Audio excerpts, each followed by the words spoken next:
Salut les filles, j'espère que vous allez bien. Bienvenue dans cette nouvelle vidéo. Aujourd'hui, on va plonger dans un sujet que je trouve fascinant, les archétypes féminins modernes. Aujourd'hui, vous allez découvrir quel archétype vous êtes, lequel vous incarnez vraiment. Chacun de ces archétypes a ses qualités incroyables, mais aussi ses failles, et c'est ça qui les rend puissants et uniques.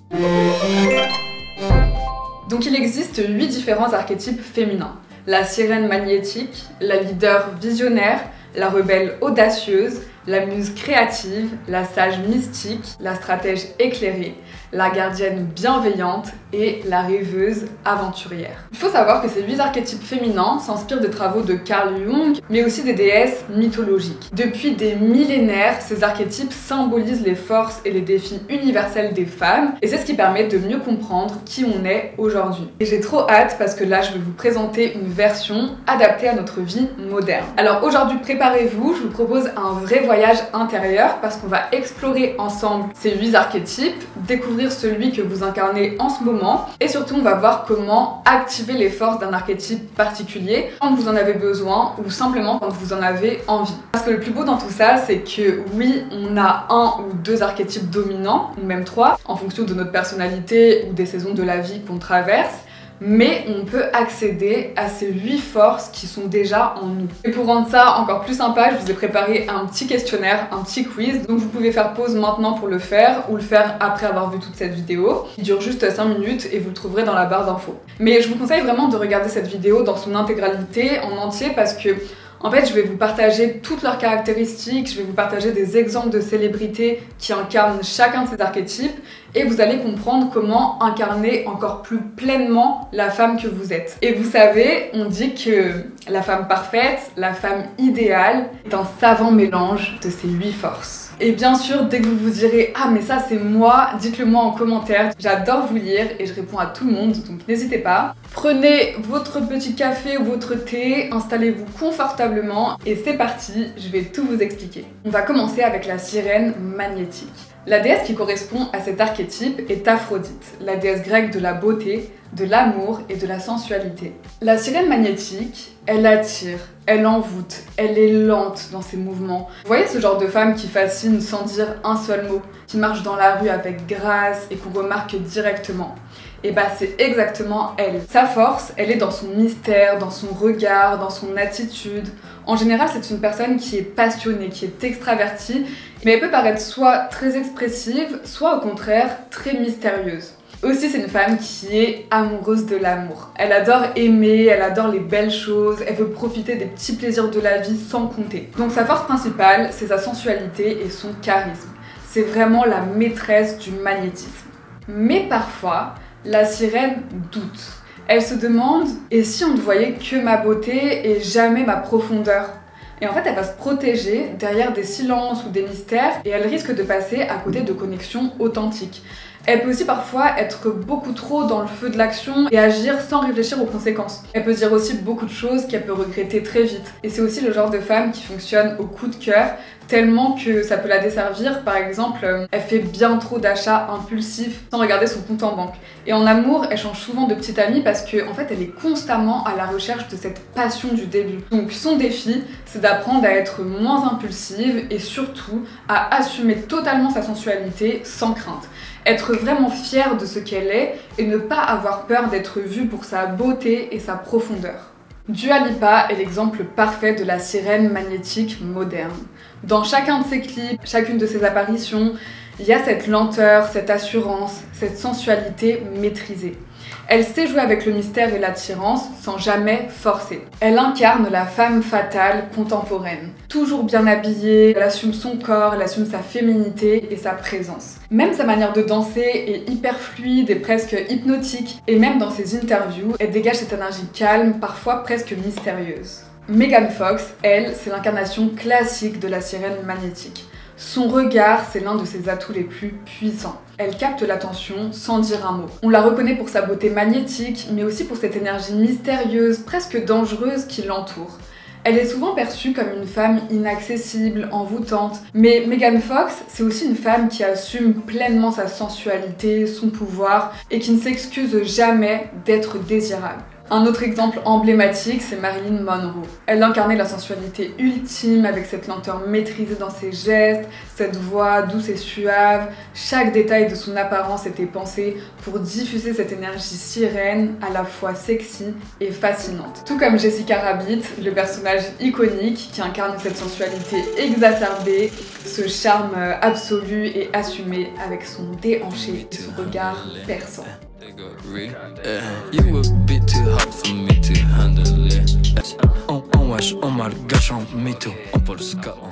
Alors maintenant, si vous voulez réveiller la sirène magnétique qui sommeille en vous, posez-vous ces questions. Comment est-ce que vous pouvez ralentir ? Comment savourer encore plus ce moment présent, cette balade au soleil, ce plat gourmet ? Comment pouvez-vous ressentir et exprimer cette sensualité, cette passion que vous avez au fond de vous? Est-ce que c'est en portant une nouvelle tenue? Est-ce que c'est en assumant ce rouge à lèvres rouge? Et on va passer maintenant à la leader visionnaire. C'est Héra, la déesse grecque de la royauté et du pouvoir maîtrisé, qui représente au mieux cet archétype. La leader visionnaire, elle est loyale, engagée et naturellement élégante. Elle dégage cette énergie majestueuse, presque royale. Elle voit grand et elle pense empire. Son but, c'est pas simplement de réussir pour elle-même, mais c'est aussi de construire un héritage durable, de protéger sa communauté et de laisser une trace. Mais quelque chose qui caractérise la leader visionnaire, c'est qu'elle tient à avoir un homme à ses côtés, un homme digne de cette vision. Quelqu'un avec l'énergie d'un vrai roi, fidèle, puissant, loyal et charismatique. Son rêve est souvent de former un power couple, un duo capable d'inspirer et de bâtir ensemble. Oprah Winfrey est l'exemple parfait de la leader visionnaire. Elle a commencé avec peu et a bâti un empire médiatique qui inspire des millions de personnes. Mais au-delà de son succès professionnel, elle est profondément engagée dans des causes humanitaires, cherchant toujours à utiliser sa voix pour rassembler et élever les autres. Un autre exemple est Taylor Swift. Elle est l'archétype même de la leader visionnaire moderne. Elle a transformé sa carrière musicale en une entreprise puissante tout en contrôlant chaque aspect de son image, de sa musique et de ses droits artistiques. Mais plus que ça, Taylor utilise sa voix pour défendre ce qui lui tient à cœur. Elle construit son empire avec stratégie et vision, et même ses relations personnelles deviennent des histoires de force et d'apprentissage qu'elle partage au monde. Elle prouve qu'une femme peut régner seule sur son royaume, avec audace et courage. Blair Waldorf dans Gossip Girl est un autre exemple. Ambitieuse, stratégique et parfois impitoyable, Blair est l'exemple de la visionnaire qui ne s'arrête devant rien pour atteindre ses objectifs, tout en recherchant l'homme qui saura être à la hauteur de ses aspirations. Donc la force principale de la leader visionnaire, c'est qu'elle a une ambition incroyable. Elle inspire, elle innove, elle construit le futur. Mais sa vision peut être lourde à porter. Parfois la leader avance seule et se sent presque écrasée par ses rêves. Elle se demande « et si personne ne comprenait vraiment ma vision ?» Elle peut aussi tomber dans le piège du contrôle et du perfectionnisme. Elle veut gérer tout toute seule et ça devient épuisant. Aussi, elle a peur de lâcher prise et elle peut parfois être trop dans le jugement des autres, mais aussi d'elle-même. Et elle est très rancunière. Elle peut avoir du mal à garder ses amis sur le long terme parce qu'en fait, elle en attend beaucoup des autres comme elle en attend énormément d'elle-même. Donc son défi, c'est d'apprendre à lâcher prise, à être plus douce avec elle-même et avec les autres, accepter l'imperfection et surtout savoir s'entourer de personnes de confiance qui soutiennent ses rêves et qui croient en elle. Elle doit aussi apprendre à déléguer pour éviter de s'épuiser et tout porter seule. Si vous voulez réveiller la leader visionnaire qui sommeille en vous, posez-vous ces questions. Qu'est-ce que vous pouvez faire aujourd'hui pour raviver votre confiance en vous? Peut-être qu'il s'agit simplement de travailler sur votre posture, d'affirmer vos valeurs ou de prendre une décision alignée avec votre vision. Et surtout, quelle est la vision qui brûle en vous? Quel premier pas pouvez-vous faire aujourd'hui pour la concrétiser? On va parler maintenant de la rebelle audacieuse qui est très différente des archétypes qu'on a vus jusque-là. La rebelle audacieuse est incarnée par la déesse Artémis, qui est la déesse grecque de la chasse, de l'indépendance et de la nature sauvage. Elle ne cherche pas la validation, elle suit pas les règles, elle suit sa propre voie. Elle protège farouchement sa liberté et elle se fiche de plaire ou non aux autres. La rebelle audacieuse, c'est exactement cette femme. Elle va casser les règles, elle va refuser les étiquettes, elle avance libre et déterminée. Sa priorité, c'est pas forcément d'avoir un mari, des enfants ou une vie bien rangée, même si elle le veut, Elle se dit que ça arrivera quand elle l'aura décidé, pas parce que c'est la société qui attend ça d'elle. En fait, ce qu'elle veut, c'est marquer le monde, réaliser sa mission de vie et créer un impact profond. Finalement, c'est une guerrière dans l'âme. Angelina Jolie est un exemple de cet archétype. Elle incarne la rebelle audacieuse dans tout ce qu'elle fait.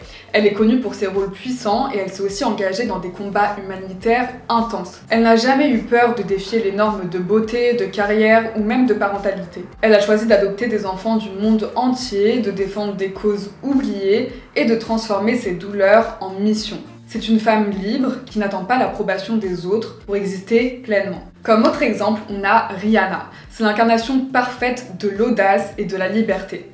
De la musique à la mode, elle a toujours tracé son propre chemin.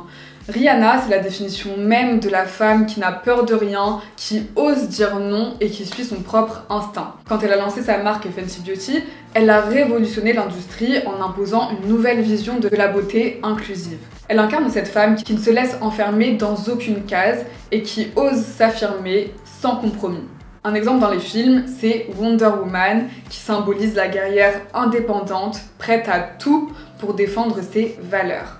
Elle incarne cette femme forte qui ne s'excuse jamais pour sa puissance. Elle montre qu'on peut être féminine et puissante, intuitive et combative, et qu'aucune norme sociale ne peut limiter une femme qui se bat pour la justice. Donc sa force principale, c'est qu'elle incarne le courage de dire non, de se choisir et d'être libre.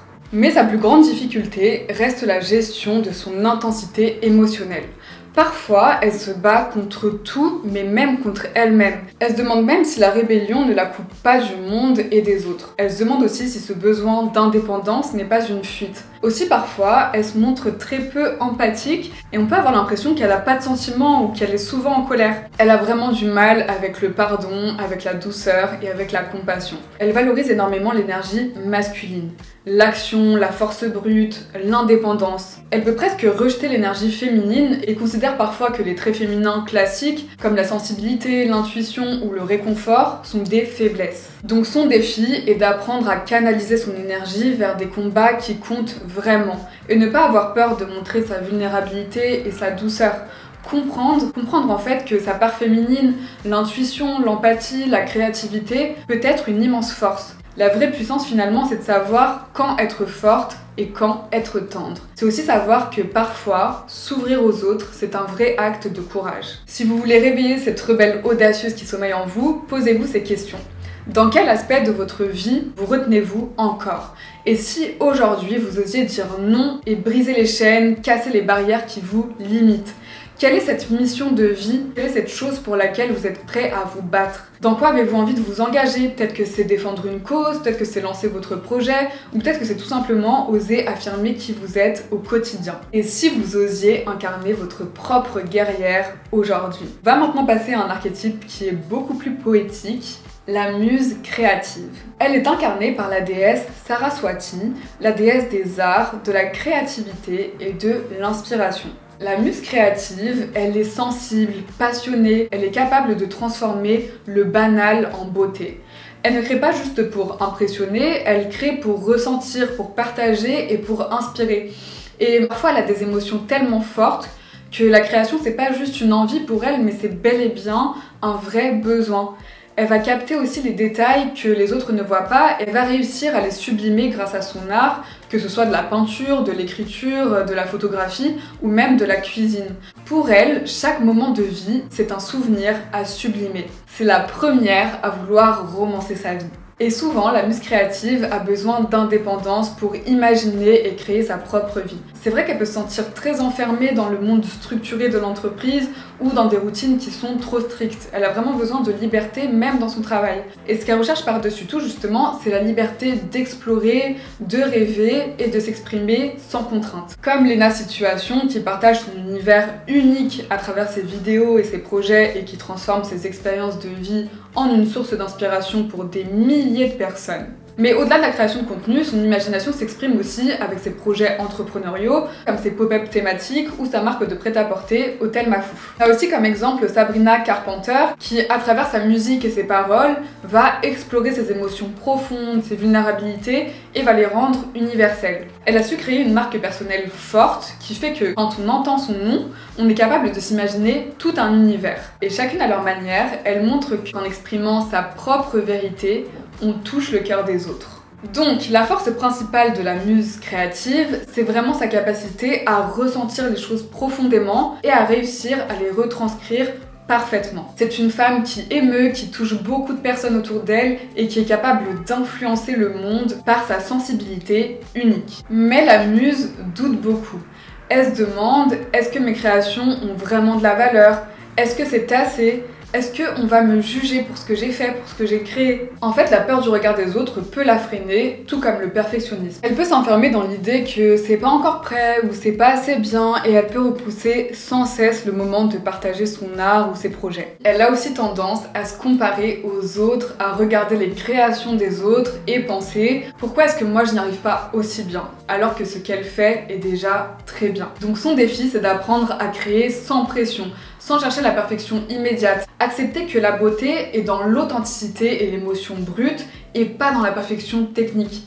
Et surtout, se détacher des comparaisons parce que chaque création est unique. Pour réveiller la muse créative qui dort en vous, posez-vous ces questions. Quand est-ce que vous avez laissé votre âme s'exprimer pour la dernière fois? Et si aujourd'hui, vous décidiez de créer sans retenue, juste pour vous libérer? Ça peut être aussi simple que cuisiner, dessiner, écrire, prendre des photos, faire du crochet ou même juste d'inventer une choré et de danser seul dans votre salon. Toutes les activités qui vous mettent en état de flow, cet état où le temps s'arrête et où vous êtes pleinement absorbé, c'est ces activités-là qui vont vous faire accéder à l'énergie de la muse créative. Et souvenez-vous que l'acte de création n'a pas besoin d'être parfait pour être précieux. Ce qui compte, c'est l'émotion, le message et le plaisir de donner vie à ce que vous ressentez. On passe maintenant à l'archétype le plus magique. La sage mystique. La déesse qui lui correspond, c'est Isis, la déesse égyptienne de la magie, de l'intuition et de la sagesse intérieure. La sage mystique écoute là où les autres parlent. Elle trouve des réponses dans le silence.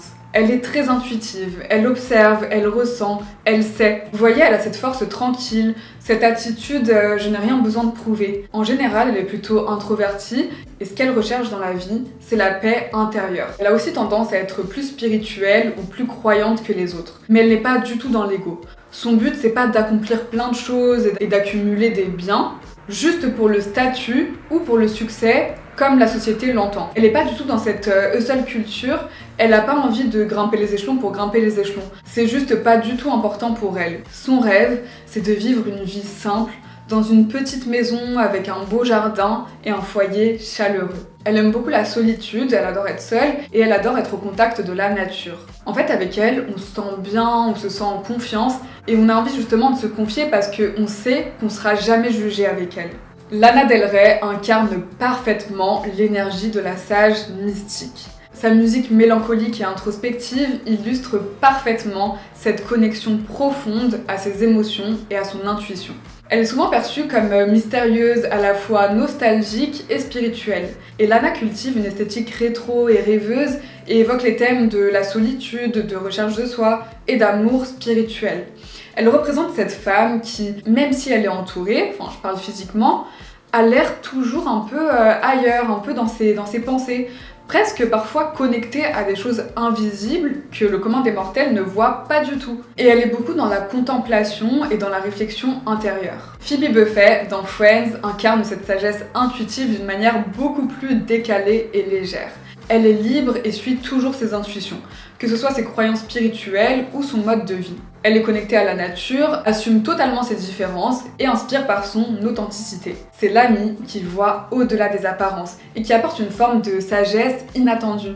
Et même si elle paraît excentrique, elle a une capacité profonde à percevoir ce que les autres ne voient pas. Angelina Jolie a aussi cette énergie mystique. Au-delà de son image publique, elle a des croyances fortes qui sont liées à la spiritualité. Elle est aussi connue pour adorer l'astrologie. Donc la force principale de la sage mystique, c'est sans aucun doute sa connexion à son intuition qui est son guide le plus puissant. C'est vraiment son intuition qui va la guider. Mais parfois, elle va s'isoler, comme si elle était prisonnière de ses propres réflexions, et elle est même énormément dans la suranalyse de tout. Elle a même tendance à tout suranalyser, toutes ses actions, toutes ses pensées, et elle en oublie de vivre pleinement le moment présent. Parfois, elle oublie à quel point c'est important de faire partie d'une communauté, d'un groupe d'amis, et d'être entourée de personnes différentes. En fait, parfois, elle a tendance à vivre un peu trop dans son monde intérieur. Donc son défi, c'est de réussir à exprimer davantage ses besoins et aussi à oser demander de l'aide et trouver un équilibre entre solitude et connexion au monde extérieur. Si vous avez envie de réveiller cette sage mystique qui dort en vous, posez-vous ces questions. Quand est-ce que vous avez écouté votre voix intérieure pour la dernière fois? Et si aujourd'hui vous faisiez une méditation sur le thème de l'intuition? Et si vous faisiez un solo date, que vous organisiez un moment de qualité en solo? Un moment self-care ou du journaling ou même une séance de cinéma seul. Et on va passer maintenant à la stratège éclairée. Elle est représentée dans la mythologie grecque par Athéna, la déesse de la sagesse, de la stratégie et du leadership. La stratège éclairée adore apprendre et elle apprend très vite. Elle est organisée, productive et elle adore construire dans l'ombre. D'ailleurs, on dit souvent d'elle qu'elle est mature pour son âge. Elle est guidée plus par la logique que par le cœur et elle est toujours en quête de connaissances et d'efficacité. Elle adore faire des recherches, elle adore peaufiner ses plans dans les moindres détails et s'assurer que rien n'est laissé au hasard. C'est vraiment une femme qui pense avant d'agir, qui planifie avant de se lancer. Mais ça veut pas dire qu'elle est pas créative ou qu'elle n'aime pas transmettre aux autres, au contraire. C'est la femme qui illustre le mieux cette fameuse citation « Derrière chaque grand homme, il y a une grande femme ». Parce qu'elle n'hésite jamais à soutenir ses proches, à conseiller, à organiser avec eux. Et sa priorité, elle est souvent dans son développement personnel et intellectuel pour se sentir accomplie et être épanouie dans ses choix de vie.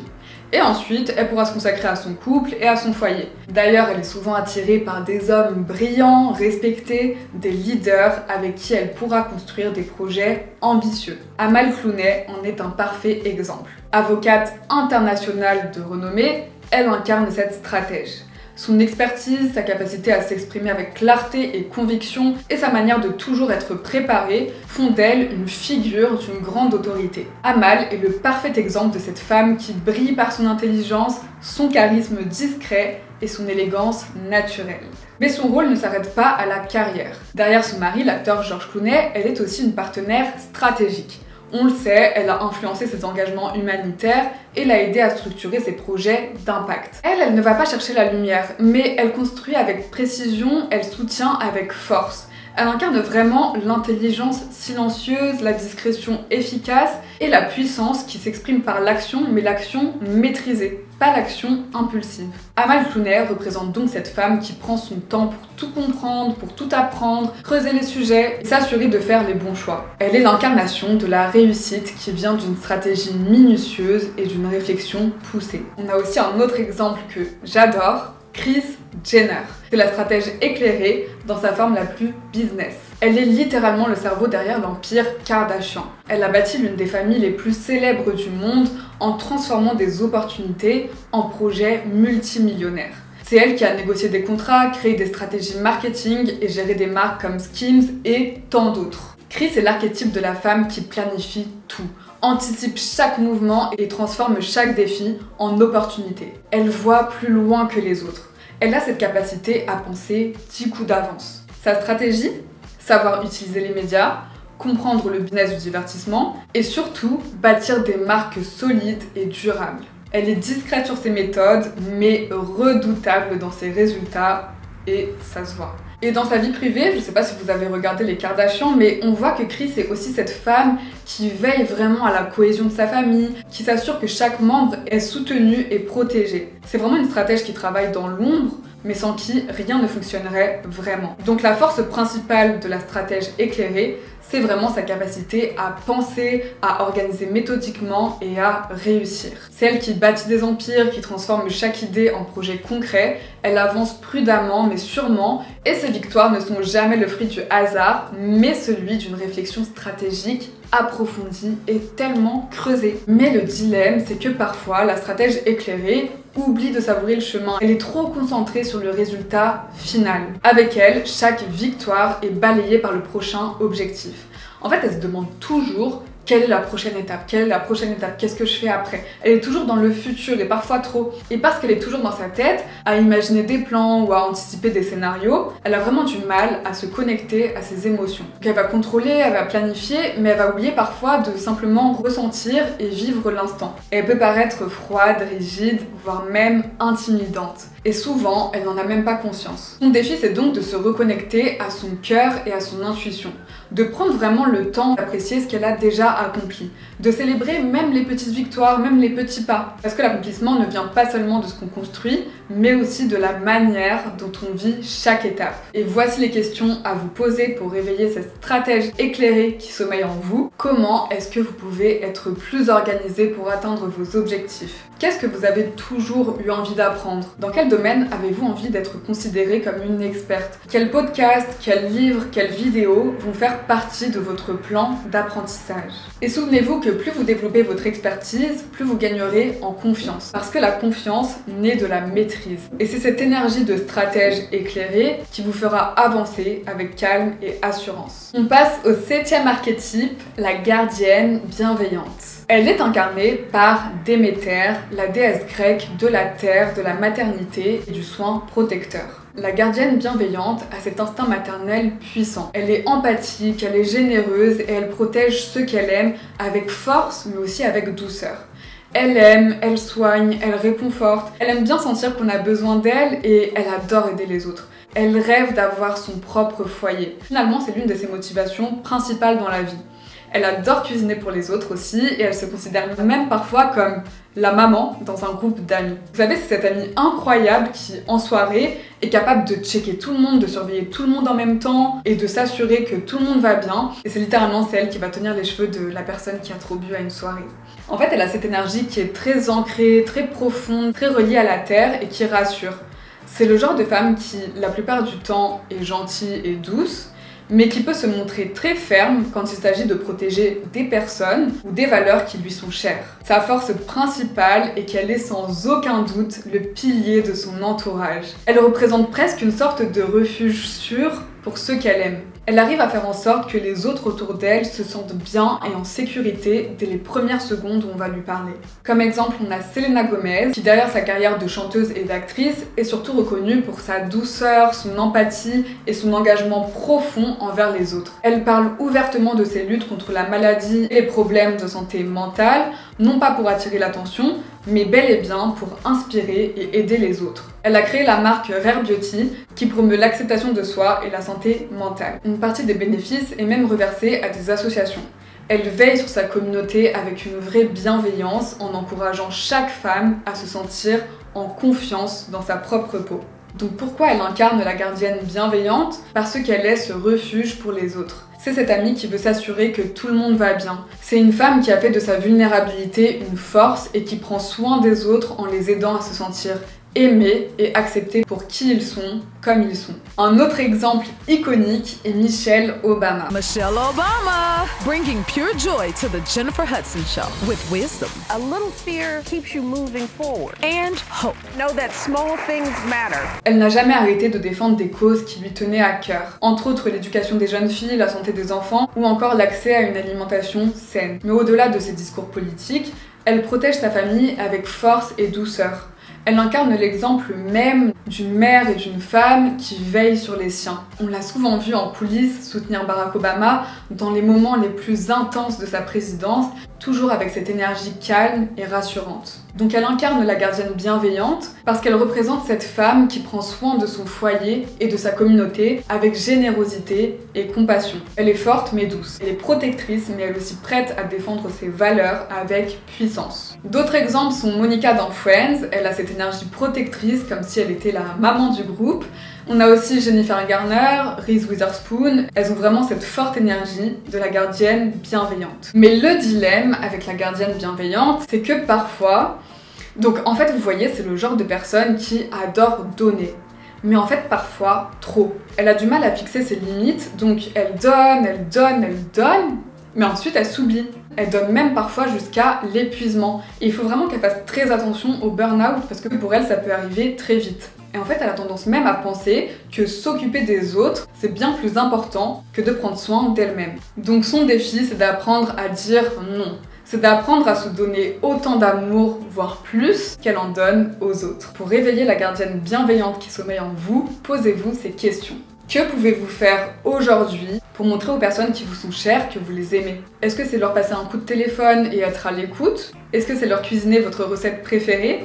Comment est-ce que vous pouvez prendre soin de votre environnement au sens large? Votre maison, vos plantes ou même vous-même. Beaucoup de femmes vont incarner cet archétype naturellement quand elles deviendront maman. Je dis pas que vous avez besoin d'enfants pour incarner cette énergie, pas du tout. Et la gardienne bienveillante ressortira quasiment automatiquement lorsque un petit être aura besoin de vous. Et on arrive déjà au dernier archétype, la rêveuse aventurière.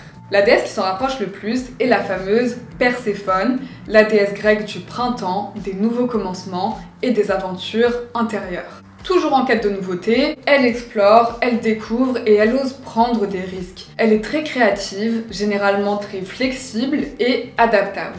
Elle adore qu'on prenne soin d'elle. Souvent, on dit d'elle qu'elle est enfantine ou innocente, mais ça ne veut pas dire qu'elle n'est pas mature ou qu'elle n'est pas intelligente. Au contraire, elle est très empathique et sensible. Sa force principale est qu'elle inspire par sa curiosité sans limite et sa capacité à aller là où peu de personnes osent aller. C'est la femme qui sort de sa zone de confort pour vivre des expériences uniques, incroyables et profondes. Mais parfois, la peur de l'échec va énormément la freiner. Aussi, un de ses travers, c'est qu'elle peut se perdre dans plusieurs directions, tellement sa curiosité l'appelle à tester plein de nouvelles choses. En amour, c'est aussi une personne qui a du mal avec l'engagement. Mais souvent, elle va rencontrer au cours de sa vie un événement ou une situation qui va la transformer en aventurière confiante et déterminée. Et c'est à ce moment-là qu'elle va comprendre son pouvoir, parce que beaucoup de jeunes rêveuses aventurières ont tendance à douter d'elles-mêmes et à s'enfermer un peu dans leur monde imaginaire, comme si elles voyageaient dans leur monde imaginaire. Les exemples préférés sont Elizabeth Gilbert dans Mange, Prie, Aime. Elle incarne vraiment la quête spirituelle et personnelle, parce qu'après un divorce difficile, elle décide de tout quitter, de tout plaquer pour partir à la recherche d'elle-même. Elle s'aventure en Italie pour savourer la gastronomie et la joie de vivre, en Inde pour une quête spirituelle profonde et Bali où elle va découvrir l'amour et un nouveau sens de l'équilibre. Elle incarne la rêveuse aventurière parce qu'elle ose le grand saut. Elle abandonne la sécurité d'une vie connue pour se confronter à ses peurs et explorer l'inconnu. Et tout ça, ça la transforme. Elle sort de ce voyage avec une version plus forte, plus libre et plus assumée d'elle-même. Un autre exemple est Sydney Sweeney, connue pour ses rôles dans Euphoria et The White Lotus. Elle ose prendre des rôles complexes, explorer ses limites artistiques et repousser les standards classiques d'Hollywood. Mais au-delà de sa carrière, Sydney est aussi passionnée par la mécanique, par la rénovation de voitures et ose s'affirmer dans des domaines considérés comme masculins. Et pourquoi elle incarne cette rêveuse aventurière ? Parce qu'elle vit en dehors des cases. Elle suit ses passions, même quand elles surprennent, et construit une vie qui lui ressemble, marquée par l'exploration et la liberté d'être pleinement elle-même. Un autre exemple est Emily dans Emily in Paris, Serena dans Gossip Girl ou Daphne dans Bridgerton. Si vous voulez réveiller la rêveuse aventurière qui sommeille en vous, demandez-vous comment retrouver votre curiosité enfantine. Quelle aventure mettez-vous de côté par peur ? Et si aujourd'hui vous décidiez de ne prendre rien au sérieux? C'est comme ça que vous activerez votre aventurière intérieure. Donc dites-moi en commentaire quel archétype ou quels archétypes au pluriel vous représentent le plus. Dites-moi vos résultats du quiz et aussi dites-moi s'il y en a un que vous avez particulièrement envie de réveiller et d'activer cette année. Je partagerai aussi les miens en commentaire, mais je trouverais ça trop bien qu'on puisse tous se partager toutes nos personnalités. Comme ça, j'apprendrai aussi à vous connaître mieux. Dites-moi si une version plus poussée sur chacun des archétypes vous plairait, ou même si vous êtes intéressé par une version masculine. Et partagez cette vidéo avec toutes les femmes extraordinaires qui vous entourent. Et souvenez-vous, finalement, le but de cette vidéo, c'est pas de trouver qui vous êtes, c'est d'apprendre à activer toutes ces facettes magiques qui sommeillent en chacune d'entre vous. Merci beaucoup d'avoir regardé cette vidéo, j'espère que vous l'avez aimée et je vous dis à très bientôt dans la prochaine vidéo.